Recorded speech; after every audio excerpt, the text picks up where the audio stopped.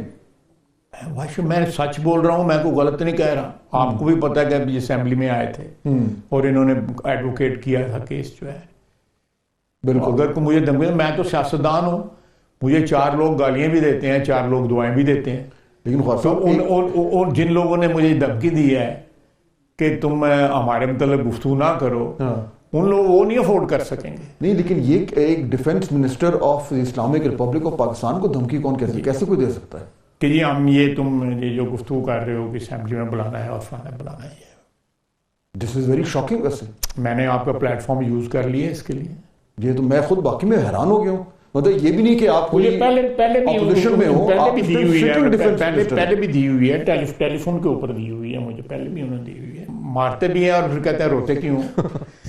تو یہ خواجہ آصف صاحب کی گفتگو تھی، خواجہ آصف صاحب یہ بات کر رہے ہیں اور فہد حسین جس طرح سے بات کر رہے ہیں اس پر بھی بعض لوگ کہہ رہے ہیں کہ یہ بندہ کیسے، یا تو یہ گفتگو جنرل باجوہ نے کی، پی ٹی آئی والے کہتے ہیں جنرل باجوہ نے کی ہے اور انہوں نے اپنے سوشل میڈیا ہینڈل پہ ڈالا بھی، یا کچھ لوگ کہہ رہے ہیں کہ یہ جنرل فیض نے کی، فہد حسین نے خود بھی سوال کیا، تو لوگ یہ کہہ رہے ہیں یہ کیوں اس طرح سے اکسانے والے انداز میں سوالات کر رہے ہیں۔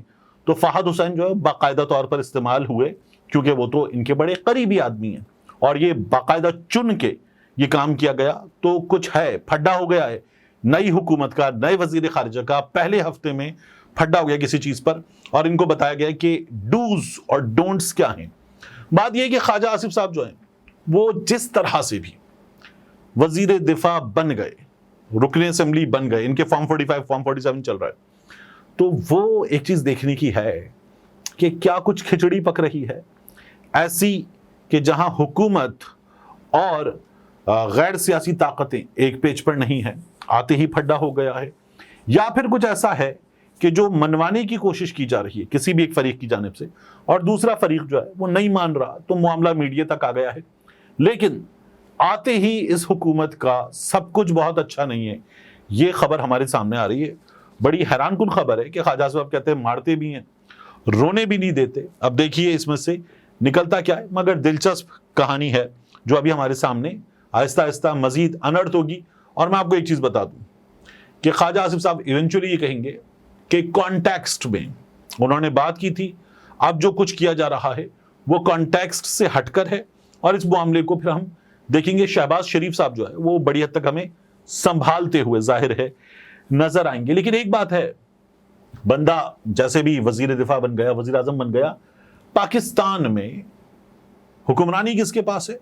حاکمیت اللہ تعالیٰ کے پاس، بندوں کو تفویض تو وہ بندوں کے پاس ہے، عوام کے پاس، اور جب عوام کے پاس ہے تو پھر عوام سپریم ہے، پارلیمنٹ سپریم ہے، پارلیمان کے نمائندے سپریم ہیں، تو پھر ان کی بات جو ہے وہ مانی جانی چاہیے۔ یہ ایک ڈیموکریٹ کے طور پر میری اور آپ کی صاف طور پر رائے ہونی چاہیے۔ اب اس کے بعد شہباز حکومت کیسے پھنس گئی ہے یہ آپ دیکھیے۔ شہباز حکومت جو ہے وہ آئی ایم ایف سے مذاکرات ان کے ٹھیک ہو گئے ہیں، خوشگوار نتائج برآمد ہونے والے ہیں، اور الحمدللہ یہ چیز ہو جائے گی، پاکستان کو ایک پیکج جو ہے وہ مل جائے گا اس نئی حکومت کے لیے، اور یہ آخری قسط کے بعد بھی ہم دیکھیں گے کہ نئے پیکج پر بھی ڈیل ہو جائے گی، کیونکہ نئے وزیر خزانہ نے ملاقات کی امریکی سفیر ڈونلڈ بلوم کے ساتھ، انہوں نے کہا وہ آئی ایم ایف سے سلسلے میں بات کریں گے، مدد کریں گے پاکستان کی، اور پھر ہم نے یہ خوشگوار خبر دیکھی۔ اب اس کا نتیجہ کیا ہے؟ آئی ایم ایف جو پاکستان سے کہہ رہا ہے اس کا خلاصہ کیا ہے؟ آئی ایم ایف یہ کہہ رہا ہے کہ صوبوں کو پیسے دینا کم کریں۔ پاکستان میں جو ٹوٹل پیسے جمع ہوتے ہیں ٹیکس سے، آمدنی سے، اس میں سے صوبوں کو حصہ دیا جاتا ہے، یہ حصہ صوبوں کو ان کی آبادی کے حساب سے دیا جاتا ہے۔ این ایف سی ایوارڈ میں ایک فارمولا طے ہوا تھا 18ویں ترمیم کے تحت۔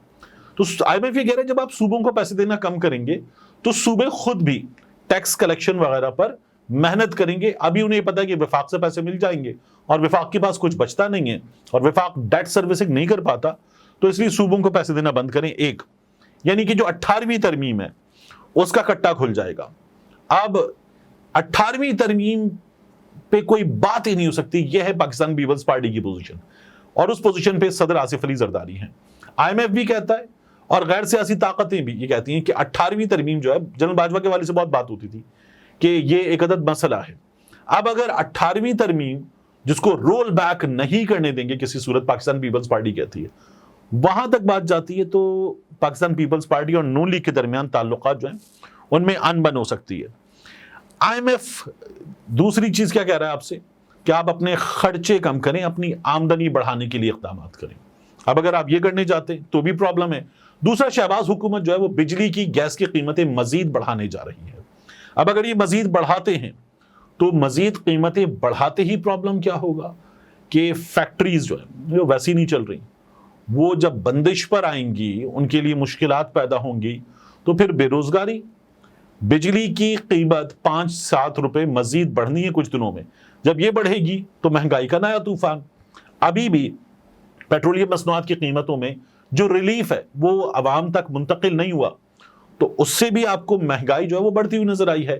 گیس کی قیمتیں بڑھیں گی، مہنگائی بڑھے گی، فیکٹریاں بند ہوں گی تو بے روزگاری بڑھے گی. تو یہ تو پورا کا پورا تباہی کا فارمولہ ہے. یاد رکھیے گا، حفیظ پاشا نے باقاعدہ بیٹھ کر انٹرویو میں کہا کہ جب عمران خان کی حکومت گئی تو 17 ارب ڈالر موجود تھے، مسئلہ نہیں تھا.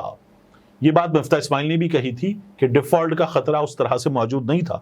تو اب اگر یہ پرابلم ہے تو پھر کیسے چلے گا؟ یہ شہباز حکومت بھی پھنس گئی ہے. اس کے بعد 18ویں ترمیم، غیر سیاسی طاقتیں، اور یہ جو بڑے بڑے کام ہمیں ابھی کرنے ہیں یہ بھی مشکل ہو جائیں گے. لیکن اس میں ایک اور پرابلم ہے، یہ نہیں ہوتی تو بھی IMF نہیں اگر ہوگا تو پھر ڈالر کی قیمت کہاں جائے گی، فیول کی قیمت کہاں جائے گی، بجلی کی قیمت کہاں جائے گی، عام آدمی کی زندگی کہاں جائے گی اجیرن. تو اس کا مطلب یہ ہے کہ سب سے پہلا پرابلم جہاں سے شہباز حکومت نے شروع کیا تھا، آپ حفیظ پاشا کی گفتگو کے مطابق دیکھیں تو وہ ہے عمران خان کی حکومت گرانا، regime change. Operation regime change جو ہے وہ ایک بہت بڑا مسئلہ تھا جس کی وجہ سے آج اس صورتحال سے ہم دوچار ہیں. یہ شہباز شریف کا اور ان کا پنگا ہے جن کے بارے میں فضل الرحمان نے کہا تھا کہ انہوں نے کہا گرا دو عمران خان کی حکومت، اور عمران خان کی حکومت گرا دی گئی. تو ایک بار پھر بات آتی ہے جنرل باجوہ، جنرل فیض کی جانب. تو یہ معاملہ جو ہے یہ ہمارے سامنے اس طرح سے موجود ہے. آخر میں علی امین گنڈاپور کی بات. علی امین گنڈاپور کا اور ان کے ساتھ کچھ 51 کے قریب رہنما ہیں پاکستان تحریک انصاف کے. ان لوگوں کا نام راولپنڈی کی ایک انسداد دہشت گردی عدالت نے ناقابل ضمانت وارنٹ گرفتاری جاری کرتے ہوئے لسٹ میں ڈال دیا ہے. یہ لوگ جو ہے اب گرفتار ہو سکتے ہیں، یہ خبر ہمارے سامنے ہے. PTI والے کہہ رہے ہیں کہ اس طرح سے پنڈی سے ایک دوسرے صوبے سے ایک دوسرے صوبے کے وزیر اعلیٰ کے وارنٹ گرفتاری جاری ہو جانا یہ بہت خوفناک ہے، وفاق کی وحدت کے لیے خطرے کی علامت ہے. کیا خیبر پختونخوا سے وزیر اعظم کے وارنٹ جاری ہوں تو چلے گا؟ وہی سوال کر رہے ہیں. کیا کسی دوسرے وزیر اعلیٰ کے وارنٹ جاری ہوں خیبر پختونخوا سے، کیا یہ چلے گا؟ یہ بہت خوفناک ہے، پاکستان تحریک انصاف والے کہہ رہے ہیں. معاملہ 9 مئی کا ہے. اب اس لسٹ میں جو نام ہے، جیسے زرتاج گل صاحبہ کا نام ہے، تو زرتاج گل صاحبہ تو ہمارے سامنے 9 مئی کی ویژولز میں موجود تھیں ڈیرہ غازی خان میں. اسی طرح سے راولپنڈی میں جن لوگوں کے نام ہیں ان میں سے بعض لوگ پنڈی میں پنجاب میں نہیں تھے، خیبر پختونخوا میں تھے، لیکن نام ان کے آ گئے ہیں. اب کیا یہ ایسے نام ڈالے گئے ہیں کہ راولپنڈی میں یا پنجاب کے شہروں میں موجود عناصر سے ان لوگوں کے رابطے تھے اور یہ ان کی ایما پر کر رہے تھے؟ یہ نام کیسے آئے ہیں؟ یہ نام آئے ہیں صداقت عباسی، واسق قیوم عباسی اور Tanveer but, Umar Tanveer but جو ان کی جانب سے بیانات کے بعد ان لسٹوں میں. اب اس میں کیا علی امین گنڈاپور گرفتار ہوں گے؟ اگر آپ کو اس کا جواب چاہیے تو علی امین گنڈاپور نے کیا کیا اس کو دیکھنا ہوگا. علی امین گنڈاپور صاحب نے ایک لسٹ 3 ناموں کی دے دی ہے شہباز شریف صاحب کو، جسے کہتے ہیں پینل. ایک پینل دیں، پینل آف آفیسرز، ان میں سے آپ کا چیف سیکرٹری چنا جائے گا. اب اگر یہ پینل دے دیا ہے تو یہ شہباز شریف صاحب کی ڈیمانڈ تھی کہ اس کے بعد ہوگا، ورنہ علی امین گنڈاپور نے پہلے 1 نام دیا ہوا تھا. اب 3 نام دینے کا مطلب یہ ہے کہ چیزیں بہتر ہو رہی ہیں. جو میری بات ہوئی پاکستان تحریک انصاف کے لوگوں سے اور میں اس خبر کو جتنا سمجھا ہوں اس میں آپ کو یہ نظر آئے گا کہ پاکستان تحریک انصاف کے ان لوگوں کے، ان میں سے کچھ روپوش ہیں، کچھ منظر عام پر موجود ہیں، ان لوگوں کی یہ ناقابل ضمانت وارنٹ گرفتاری جاری ہوئے ہیں، مگر ان کو ریلیف ملے گا. یہ گرفتاریاں نہیں ہوگی، علی امین گنڈاپور صاحب کو ریلیف ملے گا. اور اگر اس کا یہ ڈیپینڈ کس چیز پہ کرتا ہے کہ شہباز شریف صاحب نے جو پینل 3 ناموں کا آ گیا اس میں سے علی امین گنڈاپور کی پسند کا نام جو واحد نام تھا